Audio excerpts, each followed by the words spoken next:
नमस्कार, आप देख रहे हैं वी स्टार न्यूज। मैं हूं दिवाकर विक्रम सिंह। भारत के दक्षिण में स्थित श्रीलंका की स्थिति इन दिनों इतनी ज्यादा खराब है और अराजकता के उस आगोश में श्रीलंका की वर्तमान स्थिति है जिसके भविष्य के बारे में कुछ भी नहीं कहा जा सकता। हालांकि अगर वहां पर बहुदलीय सरकार अर्थात मिलीजुली सरकार कायम कर दी जाए तो हो सकता है कि जो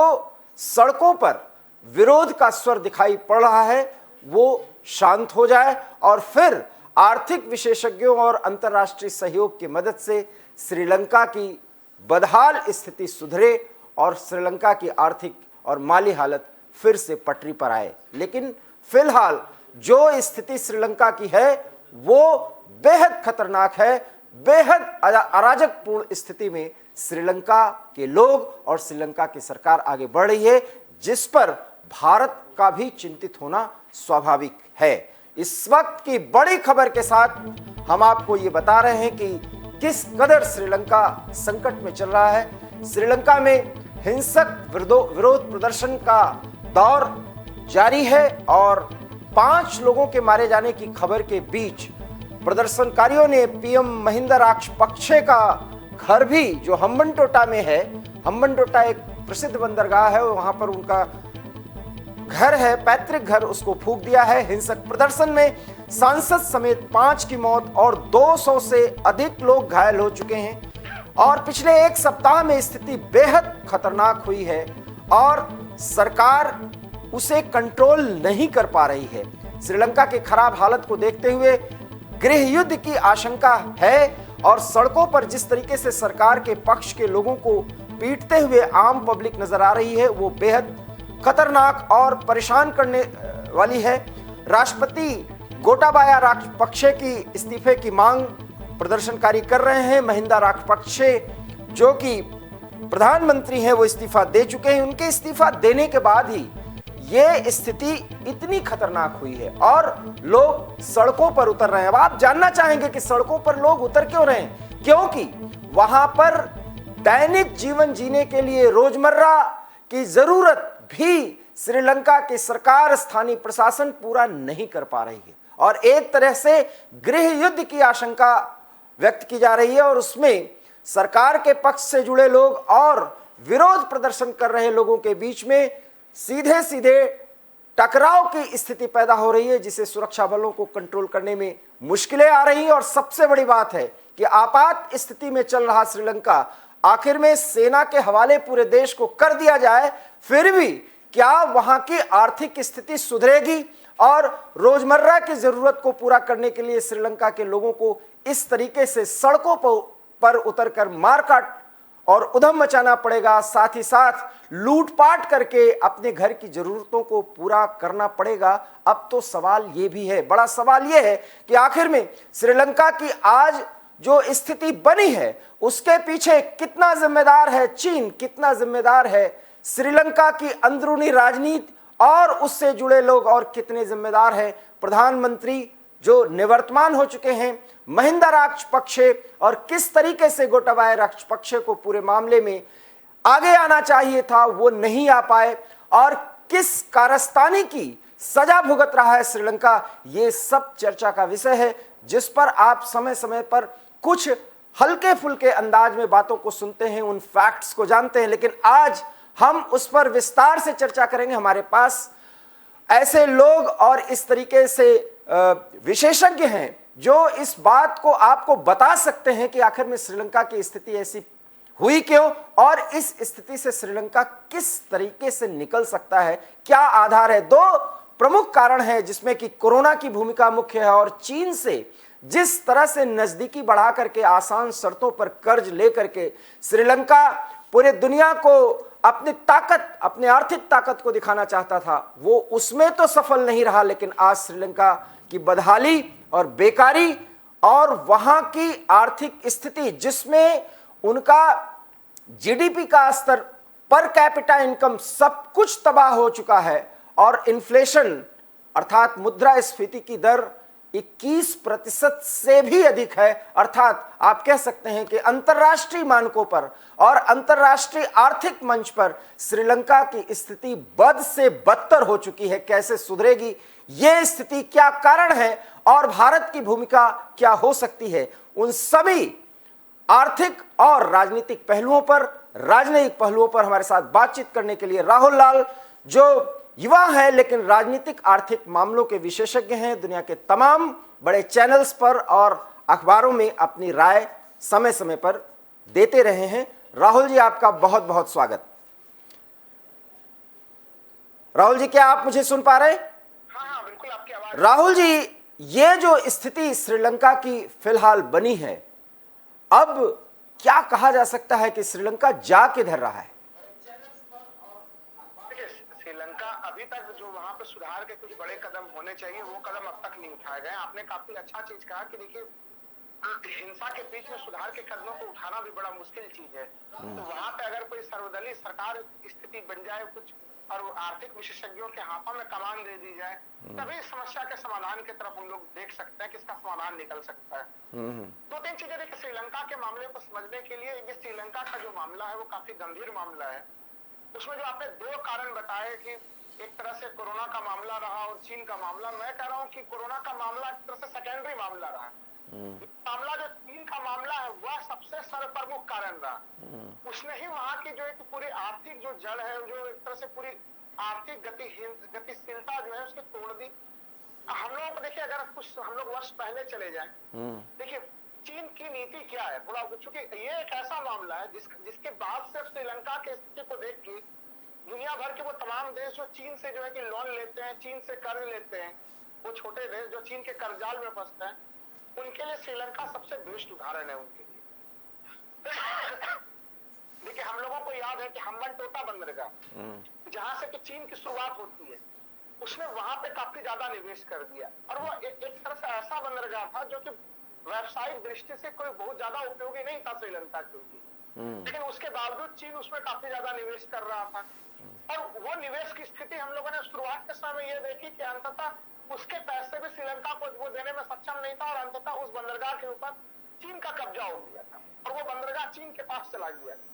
चीन जो लोन देता है, कभी भी चीन के इंटरेस्ट रेट काफी हाई होते हैं। वो 6% का इंटरेस्ट रेट के दर पर जो है कि वो लोन देता है, वो दुनिया के देशों को बहुत भारी मात्रा में देता है, वहां के शासक को अपने प्रभाव में लेके देता है, उनको व्यक्तिगत कई लाभ और सुविधाएं देता है, इसलिए छोटे छोटे देशों को वो लोन पसंद आता है। आज श्रीलंका भी चीन के उसी प्रकार के लोन के जो है कि कर्ज जाल के में फंसा, जबकि भारत सरीखे देश जो हम लोग किसी देश को मदद करते हैं वो इंटरेस्ट रेट 2% के आसपास का होता है। जो अंतर्राष्ट्रीय वित्तीय संस्थान जो इंटरेस्ट रेट लेता है वो 1% के आसपास पे जो है कि IMF और वर्ल्ड बैंक के लोन जो है कि वो प्राय उपलब्ध होते हैं। तो सोचिए कहाँ 1 से 2% के आसपास पे लोन मिल रहे होते हैं और कहाँ चीन जो है वो 6% के दर पे देता है। इसी जगह पे यहीं पे चीन की बर्बादी की पूरी कहानी इसी जगह लिखी हुई है। अच्छा देखिए, जो पूरे समझौते थे, जो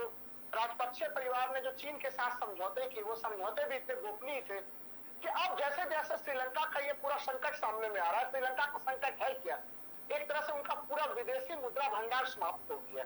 विदेशी मुद्रा भंडार समाप्त हो जाने के कारण, चूंकि वो भी उसकी भी स्थिति, वो पेट्रोलियम प्रोडक्ट जो है वो बाहर से आयात करता है, तो उनको पेट्रोलियम प्रोडक्ट आयात करने के लिए उनके पास पैसे नहीं बचे। आज स्थिति यह है कि जो श्रीलंका के जो करोड़पति हैं, बड़े बड़े जो करोड़पति अरबपति लोग हैं, वो भी इस वित्तीय संकट में फंसे हुए हैं। कुछ ऐसे समाचार भी वहां से आए कि जो वहां के काफी समृद्ध लोग हैं उनको भी लकड़ी, चूंकि वहां पे देखिए स्पष्ट है कि वहां पे डीजल की कमी है, पेट्रोल की कमी है, रसोई गैस की कमी है, जो इस प्रकार के जो बेसिक बुनियादी चीजें हैं उनकी काफी भारी कमी हो गई है। डीजल पेट्रोल की कमी की स्थिति हम लोग ये समझ सकते हैं कि खुद सेना को भी एक तरह से उसके लिए राशनिंग की जा रही है, यानी सेना को भी उसके जरूरत का पूरा हिस्सा नहीं मिल पा रहा है। भारत जैसे देशों ने, हम लोगों ने काफी ज्यादा जो मदद किया है, उस कारण से श्रीलंका की स्थिति अभी बेहतरीन चल रही है। श्रीलंका को बांग्लादेश जैसे देशों से भी उसको राहत मिली है, उसको कि भाई बांग्लादेश ने भी उसको कर्ज दिया था। बांग्लादेश सामान्यतः कर्ज नहीं देता दिवाकर जी, लेकिन श्रीलंका को बांग्लादेश ने भी कर्ज दिया था, वो कर्ज उसे 3 महीने में लौटाने थे, लेकिन उसने भी दे दिया राहत कि आप 1 साल बाद आप उसको कम से कम लौटा दीजिएगा। तो जो मूल समस्या है, जो दर्शकों को मैं समझाऊंगा कि उन्होंने कहीं न कहीं ऐसे समझौते किए कि कि वो सीधे सीधे श्रीलंका के विदेशी मुद्रा भंडार के ऊपर चीन का कब्जा हो गया। यानी कुछ शर्त कुछ इस रूप में थे कि वो विदेशी मुद्रा भंडार में सीधे सीधे एक तरह से छिद्र हो गया और वो छिद्र होकर विदेशी मुद्रा भंडार चीन के पास पहुंच गए। आज भारत, बांग्लादेश जैसे तमाम दूसरे देश जो है वो श्रीलंका को मदद कर रहे हैं, लेकिन आपको चीन की तरफ से श्रीलंका को मदद के कोई बड़ा पेशकश नजर नहीं आएगा। यानी जब तक उसके पास संसाधन थे, उन संसाधनों को चीन ने लूटा और अब जब वो बर्बादी के कगार पे है तो उसको उभारने के लिए चीन का कोई भी बड़ा प्लान हम लोग को नजर नहीं आता। तो ये पूरा घटनाक्रम एक तरह से कहीं न कहीं हम लोग अगर इसको कहें कि चीन जो नए परिस्थिति में कि चीन ने किस प्रकार से श्रीलंका के संसाधनों का दुरुपयोग किया और श्रीलंका को इस कदर की स्थिति में पहुंचा दिया कि लोग अब अपने रोजमर्रा की आवश्यकता की पूर्ति के लिए बड़ी अच्छी शब्द का प्रयोग किया कि लोग उसको लूटपाट करके अपने जीवन को चलाने का प्रयास कर रहे हैं। और हिंसा की स्थिति ये हो गई, देखिए अब स्पष्ट है कि जो सत्तारूढ़ तंत्र है उसको वहां के लोग अब पसंद नहीं कर रहे हैं, उनके ऊपर हमले हो रहे हैं। खुद जो है गोटाबाई राजपक्षे, उनके घर का जो पैतृक घर है वहां उनको जलाया जा रहा था, उन घरों में आग लगाई जा रही थी। और ऐसे स्थिति में फिर से जो है श्रीलंका के प्रधानमंत्री को जो है वो इस्तीफा देना पड़ गया। तो समस्या मूलतः इसमें यही है कि चीनी कर्जदार, चीन का जो कर्ज साल था श्रीलंका उसी में फंसा हुआ है। बड़ा सवाल है राहुल जी कि इन परिस्थितियों में जहां श्रीलंका पहुंचा है, भारत और बांग्लादेश जैसे पड़ोसी देश श्रीलंका को मदद पहुंचा रहे हैं। अब चूंकि कोरोना से मुक्त हो रही है दुनिया, हालांकि कोरोना एक तरफ मुक्त होती है दुनिया और दूसरी तरफ चीन जैसे देश उसकी गिरफ्त में है, लेकिन श्रीलंका में स्थिति सामान्य है जहां तक कोरोना का मामला है, क्योंकि वहां की पर्यटन व्यवस्था पूरी तरह से ध्वस्त हो चुकी थी। ऐसे में श्रीलंका अपने पैर पर फिर से खड़ा हो सके, और सबसे बड़ी बात जैसा कि आप चीन का जिक्र कर रहे हैं, चीन के कर्जाल में फंसा हुआ हम्बनटोटा का जिस तरीके से वो विकास कर रहे थे, जिस तरीके से चीन अपने हितों की खातिर हम्बनटोटा का विकास कर रहा था इस बंदरगाह क्षेत्र का, सवाल यह है कि क्या टिल्ट करेगा श्रीलंका का पूरा राजनीतिक ढांचा या वहां की सरकार कि अब बस वो तौबा कर लें कि भैया चीन से बहुत कुछ हो गया, इससे अब आगे बढ़ा जाएगा तो फिर तो बेचना ही पड़ेगा पूरा देश। ऐसे में श्रीलंका की सरकार या वहां के आर्थिक विशेषज्ञ पूरी आर्थिक व्यवस्था पटरी पर आए, उसके लिए क्या कर सकते हैं? आप एक आर्थिक विशेषज्ञ के तौर पर क्या देखते हैं? देखिए, दो तीन चीजें हैं वहां पे, जैसा कि एक तो वहां पे शांति की स्थिति होनी चाहिए। जब आप आर्थिक कुछ सुधार करेंगे तो गृह युद्ध की स्थितियों में आर्थिक सुधार कभी लागू नहीं किए जा सकते। श्रीलंका के लिए सबसे बेस्ट चीज यह है कि इस समय वो एक तरह से गृह युद्ध को रोके, वहां पे नागरिकों को आश्वस्त कराए कि कम से कम न्यूनतम जो मूलभूत सुविधाएं हैं वो नागरिकों को मिल सके। इसके लिए वो अंतर्राष्ट्रीय समुदाय से जो है कि उसको मदद लेना चाहिए और वो मदद उसको मिल भी रही है। लेकिन जो मूल समस्या का समाधान होगा वो समस्या का समाधान उसे IMF और वर्ल्ड बैंक तरीके जो संस्था है वो वहीं से उसे प्राप्त होगी, उसे वो चीन से प्राप्त नहीं होगी उसको। अगर वो चीन के जाल में फिर फंसेंगे तो फिर ये समस्या जब की तब फिर बनी हुई रहेगी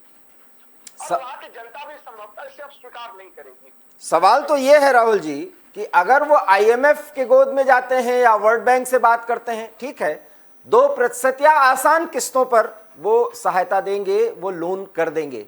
लेकिन अब तो बात यह है ना कि श्रीलंका को जितना कर्ज चीन ने दिया है उसके ब्याज को चुकाने के लिए भी कर्ज लेना पड़ेगा श्रीलंका को। उस जाल से कैसे मुक्त हो सकता है श्रीलंका? और उसके पीछे फिर राजनयिक कारण होंगे,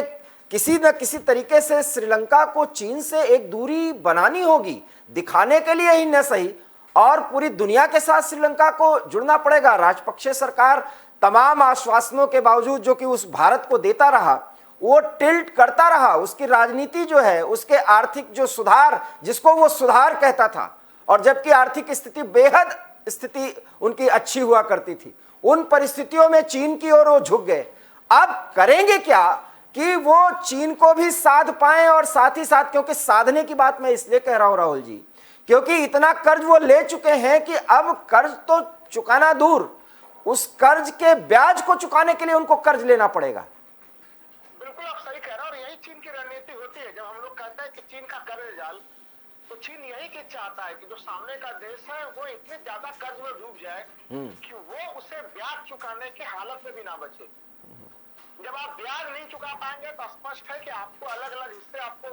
देश के महत्वपूर्ण जो रणनीतिक हिस्से हैं वो उसका डिमांड करना शुरू कर देगा कि ठीक है आप वो एक्स एयरबेस दे दीजिए, वाई जो है कि वो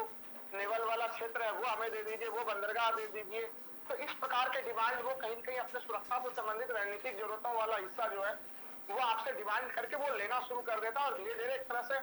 आप उसके उपनिवेश बन जाते हैं। तो ये उपनिवेश बनाने का पूरा जो प्रोसेस है आज के मॉडर्न एक तरह से कॉलोनी कह लीजिए इसको, वो उसने बनाने का प्रयास किया है। देखिए वही इसके लिए रास्ता देखिए तो विश्व समुदाय को चीन के ऊपर दबाव भी डालना पड़ेगा कि आप इस प्रकार से शोषण कर लेते हैं किसी देश का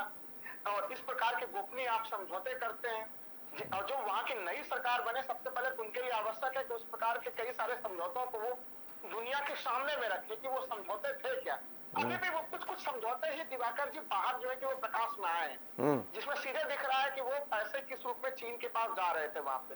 अगर आप नहीं भुगतान कर रहे थे तो सामान्य दर्शकों को मैं समझाऊं कि कैसे बैंक से आप कर्ज लेते हैं और आपका अगर वहां पे सैलरी अकाउंट है तो वहां से बैंक ऑटोमेटिक जो है कि आपका हिस्सा जो है कि वो खुद कटिंग करके अपने पास रख लेता है। तो वहां के विदेशी मुद्रा भंडार के साथ कुछ इसी प्रकार की हालत चीन ने की है। जबकि कर्ज देते समय विदेशी मुद्रा भंडार किसी भी देश के लिए काफी सेंसिटिव हिस्सा होता है। वो किस प्रकार अपना आर्थिक प्रबंधन करे और किस प्रकार कर्ज चुकाए इसकी स्वतंत्रता उस देश में जो चुनी गई सरकार है उनके पास होनी चाहिए। ये स्वतंत्रता भी श्रीलंका को नहीं दी गई। तो इन मामलों को कम से कम दुनिया के सामने में रखा जाए, दुनिया को भी चीन के ऊपर दबाव बनाने की जरूरत है। जो नई सरकार है वो इस प्रकार के समझौतों में संशोधन करे उसमें कि हम इस प्रकार का जो एक पक्षीय समझौते हैं हम उसे नहीं मानते हैं, इसमें इस प्रकार के कुछ समझौते होने चाहिए। और वैसे स्थिति में चीन को भी इमेज बचाने की जरूरत पड़ेगी क्योंकि वो और भी कई देशों को कर्ज दे रहा है। मैं बार बार कह रहा हूँ कि चीन की तरफ से आखिर अब तक चीन ने कोई भी राहत देने की कोशिश क्यों नहीं की श्रीलंका को। जब आपने उसे डुबाया है तो इस स्थिति में सबसे प्रथम जिम्मेवारी चीन की बनती थी और चीन इस पूरे जिम्मेवारी से हम लोगों को भागते हुए नजर आ रहा है। भागते हुए इस कदर नजर आ रहा है राहुल जी, मैं उदाहरण के तौर पर आपको बताता हूं कि कई कंपनियां चीन की श्रीलंका छोड़ करके वापस लौट रही हैं क्योंकि उन्होंने फंसा तो दिया लेकिन अब उबारने का काम उनका है भी नहीं। वो और वो उनकी फितरत है, जो एक राष्ट्रीय चरित्र होता है किसी देश का वो चीन के साथ है। और अब तो हम आपको एक और उदाहरण दे रहे हैं कि जिस रूस के साथ वो यूक्रेन के युद्ध को लेकर के पूरे दुनिया के सामने दोस्त बन के खड़ा है, अब उसकी कंपनियां रूस से भी बाहर आ रही हैं और रूस ने इसको बहुत पहले समझ लिया। हालांकि चीन को देखना होगा कि वो रूस को जिस स्तर पर साधना चाहता है वो साध पाएगा नहीं, क्योंकि रूस का भी राष्ट्रीय चरित्र कुछ दूसरा है। शायद ये समझने की भूल शी जिनपिंग सरकार कर रही है। आप बिल्कुल सही कह रहे हैं क्योंकि देखिए वो अपने आर्थिक हितों पे पूरा ध्यान रखते हैं। जिस तरह से रूस के ऊपर कई सारे प्रतिबंध लगे और अब चीनी कंपनियों को और चीन को अगर लग रहा है कि उससे नुकसान होगा तो वहां से भी बाहर निकल रहे हैं। जबकि कम से कम चीन से सब लोग ये अपेक्षा कर रहे थे कि भाई वो डटे हुए होंगे। उसके बावजूद अगर भारत जैसे देशों को हम लोग देखें तो आज भी भारत रूस संबंध बिल्कुल अपने प्रगाढ़ता के स्तर पे तो और हम लोग के अमेरिका के साथ भी संबंध उसी स्तर पे बने हुए हैं। ऐसा नहीं कि भाई हम लोगों ने रूस के कारण अमेरिका के साथ संबंधों को हम लोगों ने बाधित किया। तो स्वतंत्र विदेश नीति का पूरा उदाहरण अभी इस समय कम से कम रूस यूक्रेन संकट में भारत अभी प्रस्तुत कर रहा है। वो अपने मित्रता जहाँ पे जो मित्र देश है उसके साथ मित्रता भी निभा रहा है, जो पश्चिमी देश है उनके साथ जो मित्रता है वो भी निभाया जा रहा है, लेकिन वो भारत अपने शर्तों पे निभा रहा है। तो जो दूसरे देश हैं उनको भी इसी नीति पे आना पड़ेगा। अगर आपको अपने देश को सुरक्षित रखना है तो इस पॉलिसी पे आपको चलना पड़ेगा। देखिए तो अब इसमें जो ज्यादा मदद कहाँ से उन्हें मिलेगी, IMF के जो लोन होता है वो शॉर्ट टर्म लोन होते हैं, यानी अभी अगर त्वरित तौर पे उन्हें कुछ बड़ी राशि की जरूरत है तो वो शॉर्ट टर्म पे लौटाने के लिए होते हैं। लेकिन जो रिकंस्ट्रक्शन से संबंधित या इस प्रकार से पूरे के पूरे आर्थिक ढांचा को उभारने के लिए लॉन्ग टर्म ऋण यानी कि 25 साल 30 साल बाद चुकाने वाले जो ऋण दिए जाते हैं, वो लंबे ऋण जो मिलते हैं वो वर्ल्ड बैंक की तरफ से मिलते हैं। तो इस समय कहीं कहीं चीन को श्रीलंका को अगर मदद की जरूरत है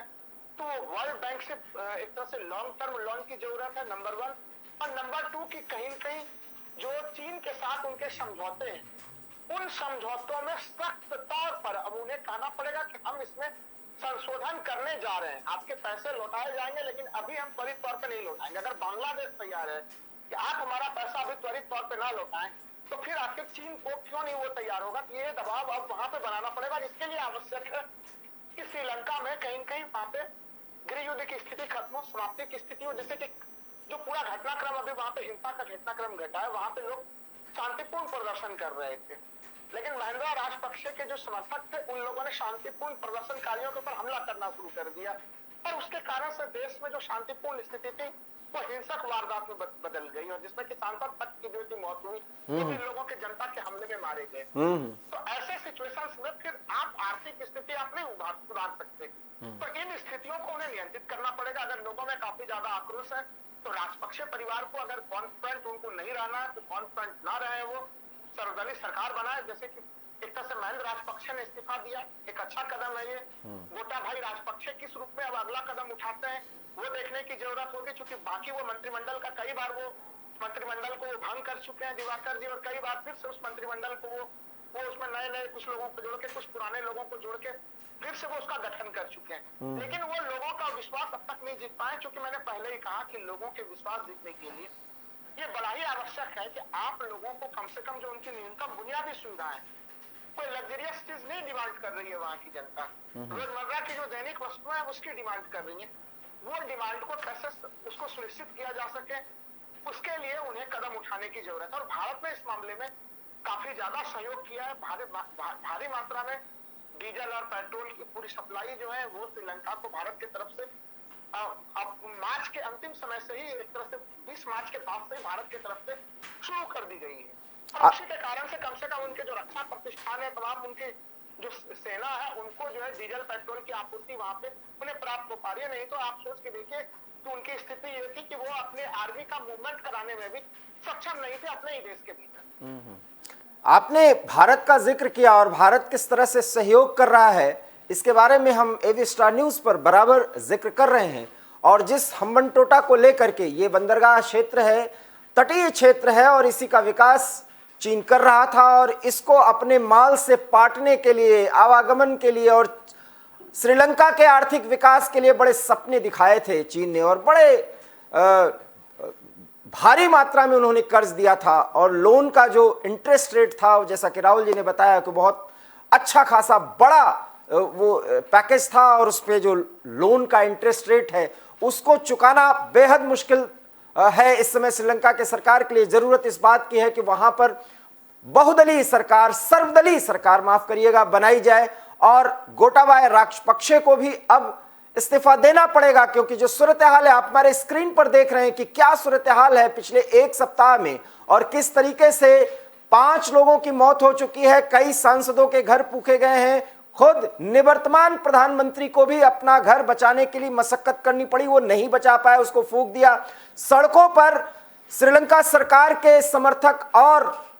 प्रदर्शनकारी आपस में भिड़ रहे हैं, पिटाई हो रही है, और उनको लगभग जान से मार देने की कोशिश की जा रही है। पूरी तरह से अराजकता की स्थिति है, और उसमें आईएमएफ और विश्व बैंक क्या कर सकते हैं ये राहुल जी ने बताया। राहुल जी, एक बड़ा सवाल है कि चीन की कारस्तानी पता चल गई, भारत ने राजनयिक दृष्टिकोण से भारत ने समझा दिया है कि श्रीलंका ने कितनी भूल कर दी है, और उस भूल के एवज में हालांकि भारत फौरी तौर पर अरबों डॉलर की सहायता दे चुका है, राजनयिक तौर पर श्रीलंका को अपने पाले में पूरी तरह से कर लेने के लिए आईएमएफ और विश्व बैंक जो सहायता दे रहे हैं, भारत को भी अब क्या करना चाहिए ताकि फिर से श्रीलंका चीन की गोद में न खेल सके? देखिए, अच्छे मित्र की पहचान उसी समय होती है जिस समय आप संकट में हो और कोई मदद करे, और भारत ने इसमें कहीं पे जैसे ही श्रीलंका संकट में फंसा तो उसके पुराने अतीत के तमाम चीजों को भूलते हुए भारत ने त्वरित तौर पे वहां पे हस्तक्षेप किया। उनको एक तरह से अगर हम लोग पिछले 1-1.5 साल से अगर देखें, भारत की त्वरित मदद कोई अभी से नहीं चल रही है, पिछले 1.5 साल से भारत लगातार श्रीलंका को वित्तीय मदद देता चला आ रहा है। जितना भारत से संभव है वो तमाम मदद जो है कि भारत की तरफ से दिया जा रहा है। अभी इस समय श्रीलंका पर सबसे ज्यादा मदद अगर कहीं से प्राप्त हो रहा है तो भारत की तरफ से ही प्राप्त हो रहा है इस समय। तो यह स्पष्ट है कि राजपक्षे परिवार को भी अब लग चुका है कि कहीं कहीं वो चीन के जो गोद में गए हुए थे वो उनकी गलती थी। हम लोगों ने इस प्रकार के कई सारे उदाहरण पहले भी देखे हैं, तो हमारे आसपास के कई सारे देशों में इस प्रकार के उनके हस्तक्षेप जो है कि होते हुए रहे हैं। तो वो जो चीन का जो हस्तक्षेप है उसको अब दुनिया समझ चुकी है, श्रीलंका को समझ ही चुका है। हमें लग रहा है कि इस पूरे ये संकट जिस रूप में गहराया है इसने न केवल तमाम श्रीलंका वासियों की आंखें खोल दी है, बल्कि पूरे दुनिया के अब कोई भी देश चीन से नया कर्ज लेते समय 1000 बार सोचेगा कि ये कर्ज हमारे विकास के लिए है या फिर हमारे विनाश के लिए, बर्बादी के लिए है। बहुत बहुत धन्यवाद राहुल जी, आपने उन मूल बिंदुओं पर प्रकाश डाला है। और अब IMF और विश्व बैंक की शरण में जाना ही पड़ेगा श्रीलंका को, लेकिन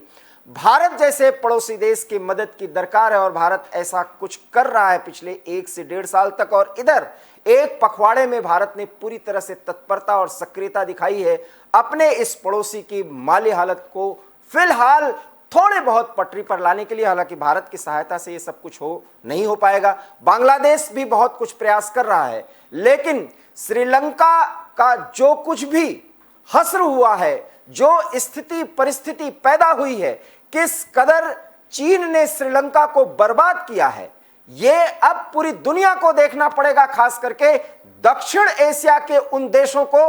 जिन पर चीन की निगाह लगी हुई है, विशेषकर बांग्लादेश और मालदीव को, जहां पर बड़े मात्रा में बड़े पैमाने पर निवेश के नाम पर चीन अपनी कॉलोनी बनाने की एक बड़ी कवायद कर रहा है, जिसको रोकने का प्रयास भारत बराबर कर रहा है। और सार्क के उन कंट्रीज पर, नेपाल सहित उन देशों पर जिस तरीके से चीन की नजर लगी हुई है, अब श्रीलंका से कम वो एक सबक लें और देखें कि एक खुशहाल देश को आज चीन की कारस्तानी ने किस तरीके से तबाह कर दिया, बर्बाद कर दिया, जिसे आबाद होने के लिए बड़ी मशक्कत करनी पड़ेगी। लेकिन जो भी हो, बिना भारत के सहयोग और सहायता से यह संभव ही नहीं हो पाएगा। और उन परिस्थितियों में जिस क्षेत्र में अपनी आर्मी की और अपनी नौसेना की ताकत और वहां पर बेस बनाने की एक बड़ी कवायद चीन कर रहा था, शायद उसे रोकने में अब भारत सफल होगा। और यह मौका है और मौजू है कि सब कुछ श्रीलंका के राजनीतिक आकाओं को यह बता दिया जाए कि भारत को दरकिनार करके कोई भी पड़ोसी सुख और चैन से नहीं रह सकता। हां, इतना जरूर है कि पाकिस्तान हमारी बात न कभी सुनेगा न मानेगा, क्योंकि आदत और फितरत के हिसाब से पाकिस्तान का जन्म जिस लिए हुआ है वो है भारत का विरोध। और ऐसे में अपने वजूद तक पाकिस्तान विरोध करता रहेगा, जिसके लिए हमें हर दृष्टिकोण से तैयार रहना होगा। लेकिन श्रीलंका जैसे देशों को मदद के साथ राजनयिक स्तर पर, कूटनीतिक स्तर पर अब बता देना होगा कि भारत के साथ गलत व्यवहार करने का नतीजा और भारत के उन अंदेशों और आशंकाओं को जो समय समय पर वो जाहिर करता है, उसे दरकिनार करना पड़ोसी देशों को कितना बड़ा नुकसान पहुंचा सकता है। एवी स्टार न्यूज में इतना ही। देश और दुनिया की तमाम बड़ी खबरों के लिए आप देखते रहिए एवी स्टार न्यूज, क्योंकि यहां खबरों का सिलसिला कभी नहीं थमता। फिलहाल दीजिए मुझे इजाजत, नमस्कार।